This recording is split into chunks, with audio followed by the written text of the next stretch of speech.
Okay, so hello everyone. I do apologize. I was supposed to be there in person and I got sick and then my car is in the shop and whatever. And I understood that Mathilde got her last minute issues herself, which is a shame because I'm doing a lot of like ideological framings and she did a very cool application of it. And well, it's a shame she's not there, but we don't have miracle dice in real life. So here we go. It's a little dense. I'm gonna try to be as like understandable as possible. This is like the standard conflict of interest part of it.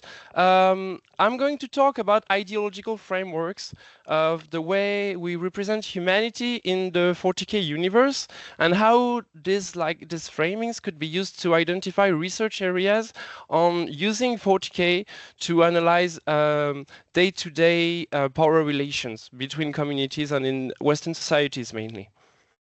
This is a quick background slide. So I'm a researcher. I come from marginalized community. I mainly do survival type research. My specialty is health epistemology, like how we structure the knowledge in health and how this like knowledge structure and epistemic constructions translate into terms of like organizing healthcare systems and promoting access to health for people. So this is not very much something that seems 40K related, but there are lots of applications I'll try to show you. First thing first, so I'm a trans feminine person, and like 40K is a staple in our community for white trans femmes. So this is how I came into the setting, mainly on the chaosy side of things. This is Lucius. He's my boy. He's my favorite character in the setting. I really like the take we can take on it in like the will to live, which speaks a lot more to me than, for example, someone like Dante. And the shoes are gorgeous in the new edition. Anyway, serious talk. Uh, the first thing I like to say is that the 40K setting is not really welcoming for us. I mean, it's not welcoming for anyone, but especially for us, because we are monsters in it. And I really like this example because there is this stern character in the setting who comes from a human supremacist woman-only space and fights against Slanesh based on the Slaneshi book. And in France, we also have a far-right activist with an anti-trans book who devotes her whole life to well, ruining our lives. And she's also called Stern. So this is like this proximity between the setting and everyday life and like the community aspect of it are how this work came to be. So it's a two-part presentation. For the first part, I'm going to develop a little bit the ideological framework concepts. In the first presentation I did, I mostly focused on like theoretical stuff, and then I thought that people didn't come to a Warhammer conference to learn about Michel Foucault for 20 minutes. So I switched it all up. And so it's mainly going to be a caricature and a lot of provocation. This is survival research. This is very political areas. So I'm guessing this is on brand with the satire of the setting. So let's start with this, which is a painting that I renamed Antifa Punching Nazis. To like keep the simplicity of the format, and we can see like a human rights activist on the bottom right corner who are trying to reclaim a space occupied by the far right. The Antifas are dressed in black, which is very customary for Antifas.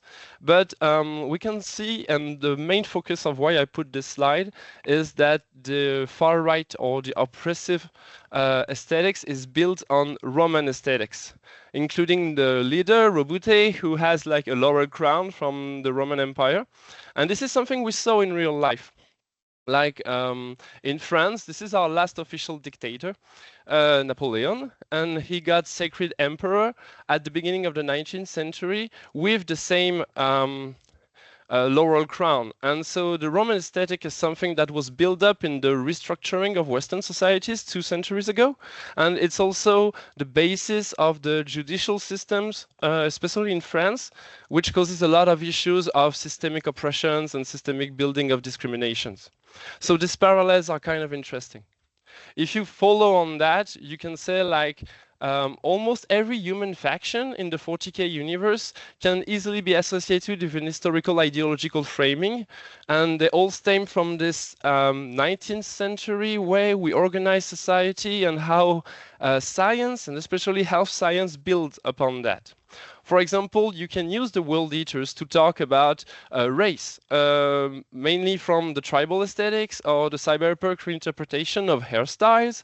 And this is like an interesting medium to talk about the place of BIPOC people in our societies and the racist bias we use in aesthetics. And this is very much like in the lore. Like it's written in the lore that the world eaters were the more diverse legion by, quote, colored of shades of skin.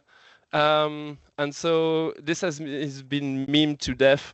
So I like to convey information through memes.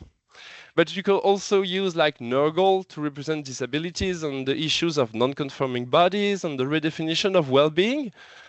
Which is something that you can understand from a health perspective, because in the mid-20th century, we shifted the definition of health from having a perfect body to well-being. And you could argue that the human followers of Nurgle are like the only happy humans in the setting. I mean, they should. I don't know if they look happy, but they say they are, and this is the only happiness representation. And this is interesting because health is well-being, and the idea that you can have like a disability or an illness and still have a happy life is something that we are still fighting for on the militant side of things. Zinch is obviously the kind of representation of madness with like the structural representation of thoughts and concepts and the oscillation between is it too complex or is it nonsensical. We have Slanesh with the representation of queerness and the androgynous or bigender bodies, the place of sexuality, but also the question of bodily autonomy, and also like the question of the good taste in music, because I believe Slanesh are the only one with a good taste in music in the setting. And this is very much like you get the idea. Those are caricatures of different communities. I could go into a lot more factions, but then we would get into issues of classifications. I don't have the time to bore you with 2 hours talking about Dark Angels. So the main thing to get from this part is that each faction could represent different social groups expressed and represented from a certain point of view. And this is like the following discussion. But to me, who is like familiar with health epistemology, this brings up how we in the health sector organize humanity in the 19th century. This is an example that I took from the French version of Criminal Man by Cesare Lombroso. If you don't know, this is like the birth of criminology. And so the guy was measuring skulls, which is something like a lot of fascists and proto-fascists tend to do. Like you can see in the 40K universe, the Imperium does that a lot. But that's not the main part. We're not going to talk about the skull part. We're going to talk about the categories. And so when he measured skull, he considered categories of people, and he categorized people. And basically, you have 2 gendered categories, which are normals and criminals, who can be either male or women. And then you have savages and mad people, who don't have access to gender. And this is something that you also find in the 40K universe. If you look at gender in the 40K universe, you can see that gender is something that the Imperium has because it represents civilization, but the rest of humanity doesn't have access to gender, with the obvious exception of Slanesh, which is like gender deviance. But if you go into all the Chaosy side, they are all like generic masculinity.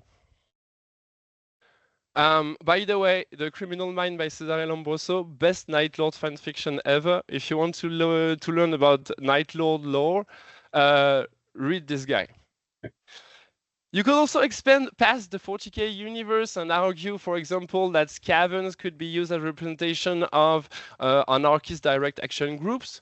Once again, I'm quoting Lombroso. I don't have a focus on the man. It's just like I try to remove a lot of references, and he's cool.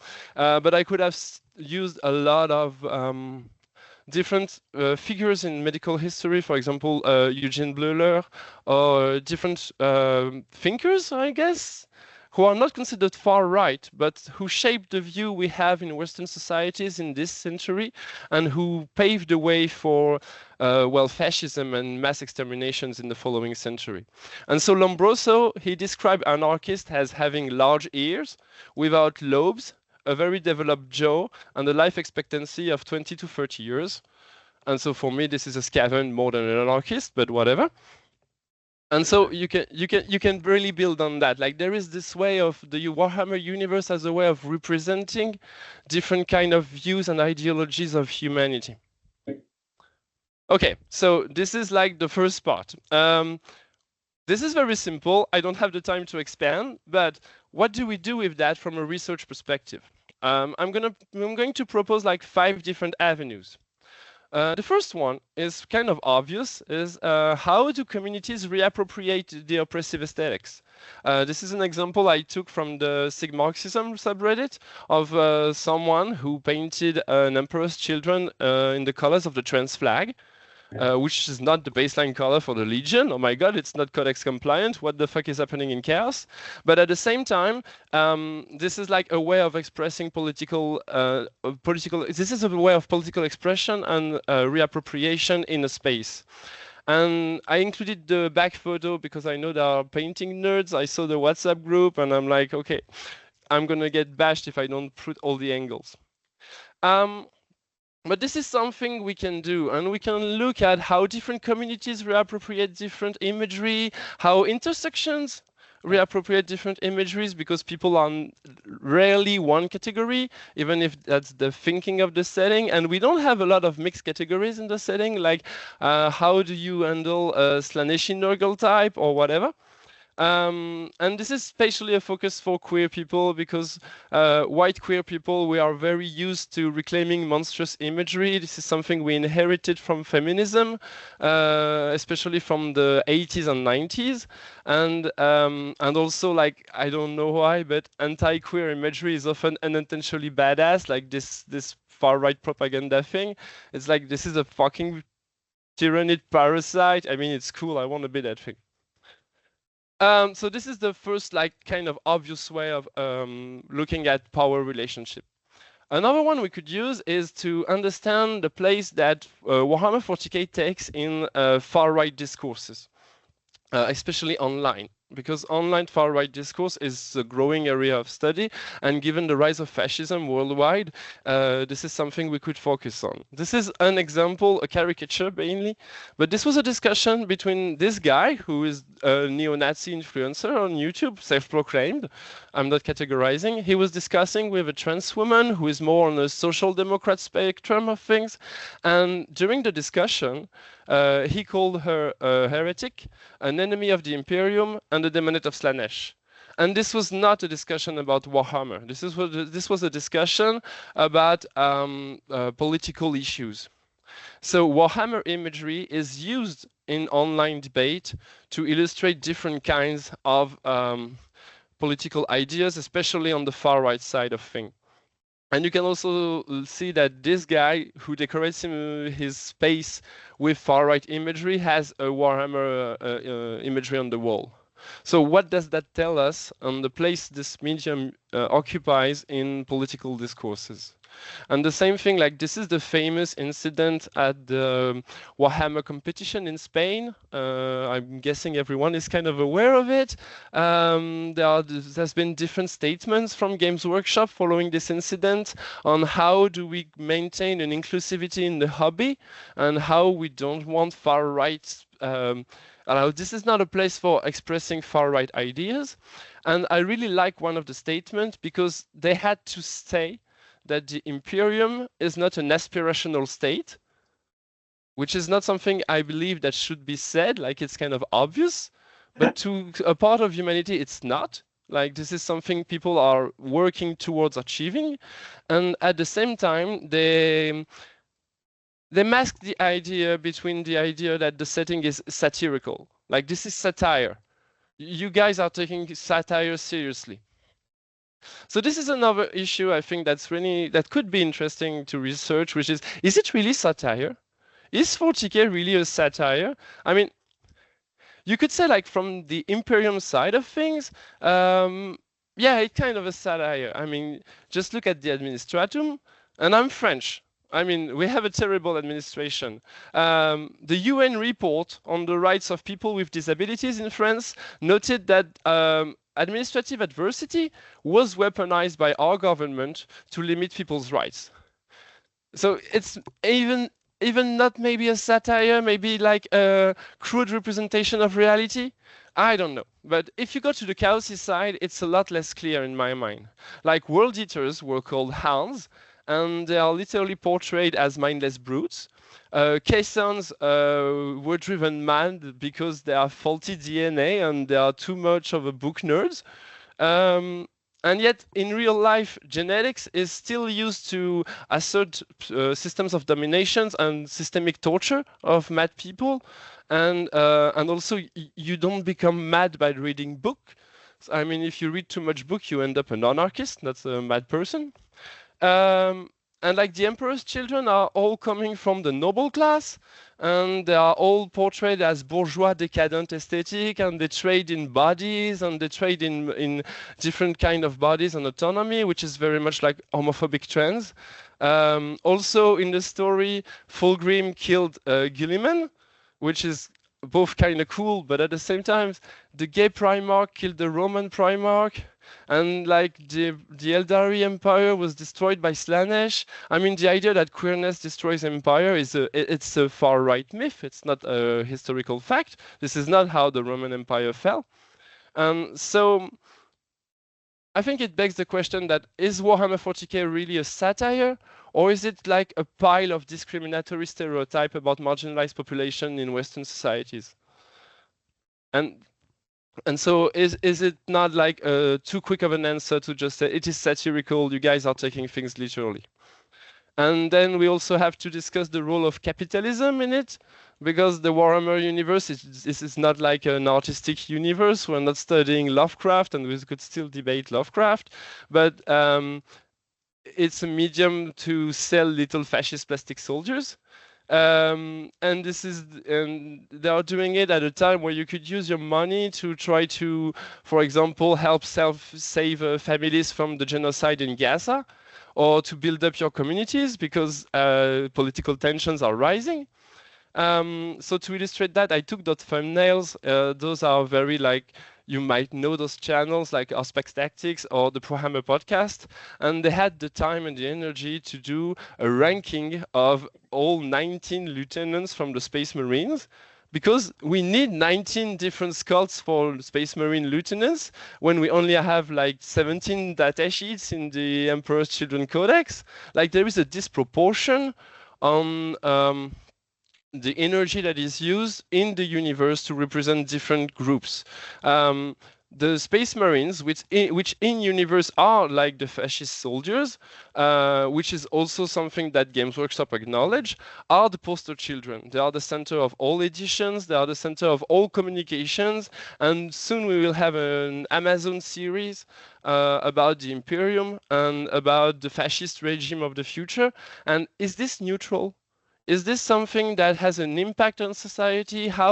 This is something we could study, like how the branding and how the capitalist model impacts things. And this is kind of a simple model to study that, because it eliminates a lot of variables.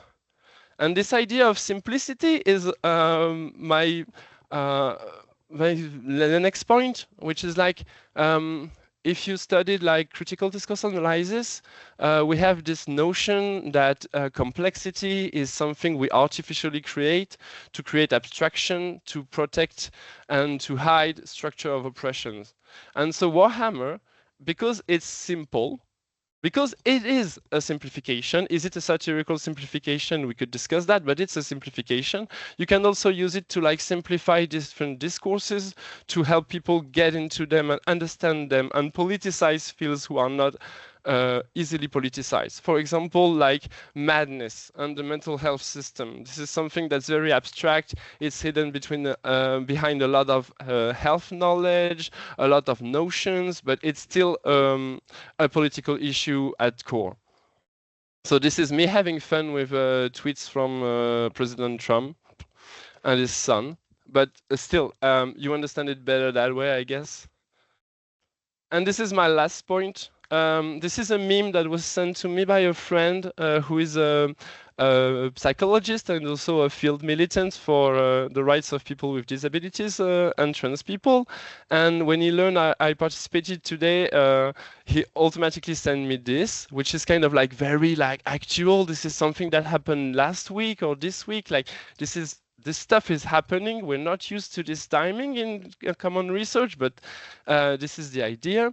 And this is my last point, which is like, if we have this criticism of the medium and of how the universe is shaped, if we are scientists, and as scientists, if we focus on something, we give it importance. And if we organize conference on something, then we give it importance. And this is totally fine and okay.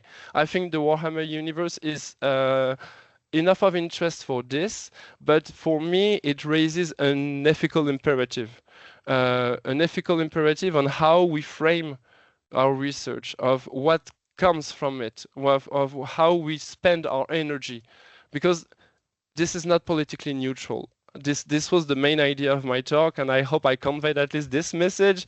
I went with the provocation. I don't have the feedback from the room, so I hope this is like something's moved in your stomachs. Like, this is a French expression, and I don't know if it translates well, but I'm sick, so let's go for it. Anyway, this is our contact information if the framing interests you, and if you want to like continue the discussion on this kind of like survival way of framing research. And I hope it was useful. It was a useful contribution. And this is the end of my talk.